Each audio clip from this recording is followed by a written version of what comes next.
हमारी वसीयत और विरासत। अध्याय 4। मार्गदर्शक द्वारा भावी जीवन कर्म संबंधी निर्देश। हमारा अनुभव यह रहा है कि जितनी उत्सुकता साधकों को सिद्ध पुरुष खोजने की होती है, उससे असंख्य गुनी उत्कंठा सिद्ध पुरुष की सुपात्र साधकों की तलाश करने के निमित्त होती है। साधक सत्पात्र चाहिए, जिसने अपना चिंतन, चरित्र और व्यवहार परिष्कृत कर लिया हो, वही सच्चा साधक है। उसे मार्गदर्शक खोजने नहीं पड़ते, वरन वे दौड़कर स्वयं उनके पास आते और उंगली पकड़कर आगे चलने का रास्ता बताते हैं। जहाँ वे लड़खड़ाते हैं, वहाँ गोदी में उठाकर, कंधे पर बिठाकर पार लगाते हैं। हमारे संबंध में यही हुआ है। घर बैठे पधार कर अधिक सामर्थ्यवान बनाने के लिए 24 वर्ष का गायत्री पुरस्चरण उन्होंने कराया एवं उसकी पूर्णाहुति में सहस्त्र कुंडी गायत्री यज्ञ संपन्न कराया है। धर्मतंत्र से लोक शिक्षण के लिए 1 लाख अपरिचित व्यक्तियों को परिचित ही नहीं, घनिष्ठ बनाकर कंधे से कंधा, कदम से कदम मिलाकर चलने योग्य बना दिया। अपने प्रथम दर्शन में ही 24 महापुरुष चरण पूरे होने एवं 4 बार 1-1 वर्ष के लिए हिमालय बुलाने की बात गुरुदेव ने कही। हमें हिमालय पर बार बार बुलाए जाने का कारण थे यह जानना कि सुनसान प्रकृति के सानिध्य में, प्राणियों के अभाव में आत्मा को एकाकीपन कहीं अखरता तो नहीं। दूसरे यह कि इस क्षेत्र में रहने वाले हिंसक पशुओं के साथ मित्रता बना सकने लायक आत्मीयता विकसित हुई या नहीं। तीसरा, वह समूचा क्षेत्र देवात्मा है। उसमें ऋषियों ने मानवीय काया के रहते हुए देवत्व उभारा और देव मानव के रूप में ऐसी भूमिकाएं निभाई जो साधन और सहयोग के अभाव में साधारण जनों के लिए कर सकना संभव नहीं थी। उनसे हमारा प्रत्यक्षीकरण कराया जाना था।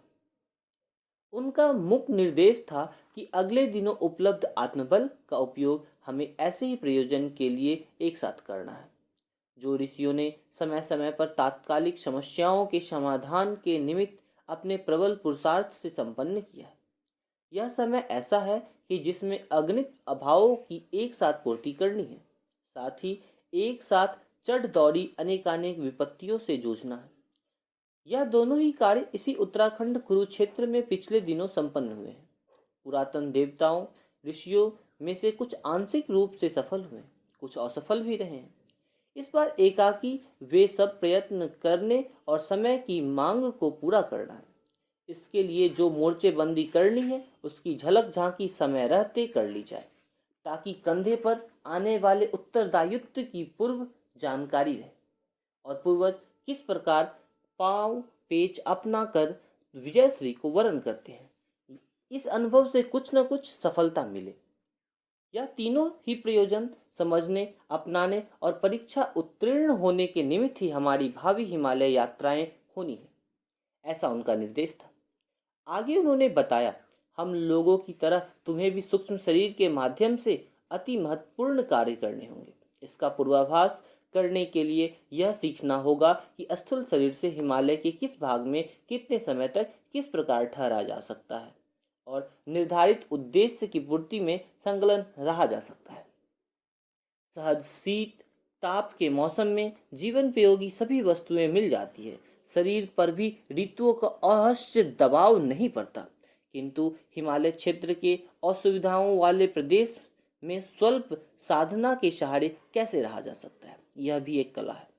साधना जिस प्रकार नट शरीर को साधकर अनेक प्रकार के कौतूहलों का अभ्यास कर लेते हैं, लगभग उसी प्रकार का वह अभ्यास है जिससे नितांत एकाकी रहना पड़ता है, पत्तियों और कंदों के सहारे निर्वाह करना पड़ता है और हिंसक जीव जंतुओं के बीच रहते हुए अपने प्राणों को बचाना पड़ता है।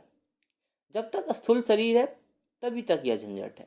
सूक्ष्म शरीर में चले जाने पर वे आवश्यकताएं समाप्त हो जाती है जो स्थूल शरीर के साथ जुड़ी हुई है। सर्दी गर्मी से बचाव, क्षुधा पिपासा का निवारण, निंद्रा और थकान का दबाव, यह सब झंझट उस स्थिति में रहते हैं। पैरों से चलकर मनुष्य थोड़ी दूर जा पाता है, किंतु सूक्ष्म शरीर के लिए एक दिन में सैकड़ों योजन की यात्रा संभव है। एक साथ एक मुख से सहस्त्रों व्यक्तियों के अंतःकरणों तक अपना संदेश पहुंचाया जा सकता है। दूसरों की इतनी सहायता सूक्ष्म शरीरधारी कर सकते हैं जो स्थूल शरीर से संभव नहीं। इसलिए सिद्ध पुरुष सूक्ष्म शरीर द्वारा काम करते हैं। उनकी साधनाएं भी स्थूल शरीर वाले की अपेक्षा भिन्न है। स्थूल शरीरधारी एक छोटी सीमा है उनकी। उनकी बहुत सारी शक्ति तो शरीर की आवश्यकताएं जुटाने में, दुर्बलता, रुग्णता, जीर्णता आदि के व्यवधानों से निपटने में खर्च हो जाती है। किंतु लाभ यह है कि प्रत्यक्ष दृश्यमान कार्य स्थूल शरीर से ही हो पाते हैं। इस स्तर के व्यक्तियों के साथ घुलना मिलना, आदान प्रदान इसी के सहारे संभव है। इसलिए जनसाधारण के साथ संपर्क साधे रहने के लिए प्रत्यक्ष शरीर से ही काम लेना पड़ता है। फिर वह जर्रा जीर्ण हो जाने पर अशक्त हो जाता है और त्यागना पड़ता है। ऐसी स्थिति में उसके द्वारा आरंभ किए गए अधूरे रह जाते हैं काम। इसलिए जिन्हें लंबे समय तक ठहरना है और महत्वपूर्ण व्यक्तियों के अंतराल में प्रेरणाएं एवं क्षमताएं देकर बड़े काम कराने रहते हैं, उन्हें सूक्ष्म शरीर में ही प्रवेश करना पड़ता है। जब तक तुम्हारे स्थूल शरीर की उपयोगिता रहेगी तभी तक वह काम करेगा। इसके उपरांत इसे छोड़कर सूक्ष्म शरीर में चला जाना होगा। तब साधनाएं भिन्न होंगी, क्षमताएं बढ़ी चढ़ी होगी, विशिष्ट व्यक्तियों से संपर्क रहेगा, बड़े काम इसी प्रकार हो सकेंगे। गुरुदेव ने कहा, उचित समय आने पर तुम्हारा परिचय देवात्मा हिमालय क्षेत्र से कराना होगा। गोमुख से पहले संत महापुरुष स्थूल शरीर समेत निवास करते हैं। इस क्षेत्र में भी कई प्रकार की कठिनाइयां हैं। इनके बीच निर्वाह करने का अभ्यास करने के लिए एक साल वहां निवास करने का क्रम बना देने की योजनाएं बनाई है। इसके अतिरिक्त हिमालय का हृदय, जिसे अध्यात्म का ध्रुव केंद्र कहते हैं, उसमें 4-4 दिन ठहरना होगा। हम साथ रहेंगे। स्थूल शरीर जैसी स्थिति सूक्ष्म शरीर की बनाते रहेंगे। वह वहां कौन रहता है, किस स्थिति में रहता है, तुम्हें कैसे रहना होगा, यह भी तुम्हें विदित हो जाएगा। दोनों शरीर का, दोनों क्षेत्रों का अनुभव क्रमशः बढ़ते रहने में तुम इस स्थिति में पहुंच जाओगे जिसमें ऋषि अपने निर्धारित संकल्पों की पूर्ति में संलग्न रहते हैं।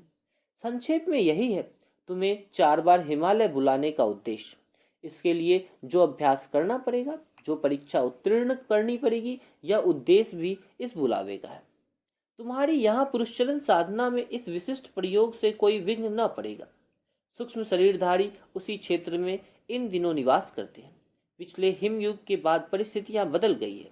जहां धरती का स्वर्ग था, वहां का वातावरण अब देवताओं के उपयुक्त नहीं रहा, इसलिए वे अंतरिक्ष में रहते हैं। पूर्व काल में ऋषिगण गोमुख से ऋषिकेश तक अपनी अपनी रुचि और सुविधाओं के अनुसार रहते थे। वह क्षेत्र अब पर्यटकों, तीर्थयात्रियों और व्यवसायियों से भर गया, इसलिए उन्हीं लोगों के लिए छोड़ दिया गया। अनेक देव मंदिर बन गए हैं ताकि यात्रियों का कौतूहल, पुरातन काल का इतिहास और निवासियों का निर्वाह चलता रहे। हमें बताया गया कि थियोसॉफी का संस्थापक वेलेटवेस्की सिद्ध पुरुष थी। ऐसी मान्यता है कि वे स्थूल शरीर में रहते हुए भी सूक्ष्म शरीरधारियों से संपर्क में थी। उनने अपनी पुस्तकों में लिखा है कि दुर्गम हिमालय में अदृश्य सिद्ध पुरुषों की पार्लियामेंट है। इसी प्रकार उस क्षेत्र के दिव्य निवासियों को अदृश्य सहायक भी कहा गया। गुरुदेव ने कहा कि वह सब सत्य है। तुम अपनी दिव्य चक्षुओं से यह सब उसी हिमालय क्षेत्र में देखोगे जहां हमारा निवास है। तिब्बत क्षेत्र उन दिनों हिमालय की परिधि में आता था। अब वह परिधि घट गई है, तो वो भी वेलेटवेस्की का कथन सत्य है। स्थूल शरीरधारी उसे देख नहीं पाते, पर हमें अपने मार्गदर्शक गुरुदेव की सहायता से उसे देख सकने का आश्वासन मिल गया। गुरुदेव ने कहा, हमारे बुलावे की प्रतीक्षा करते रहना। जब परीक्षा की स्थिति के लिए उपयुक्तता एवं आवश्यकता समझी जाएगी तभी बुलाया जाएगा। अपनी ओर से उसकी इच्छा या प्रतीक्षा मत करना।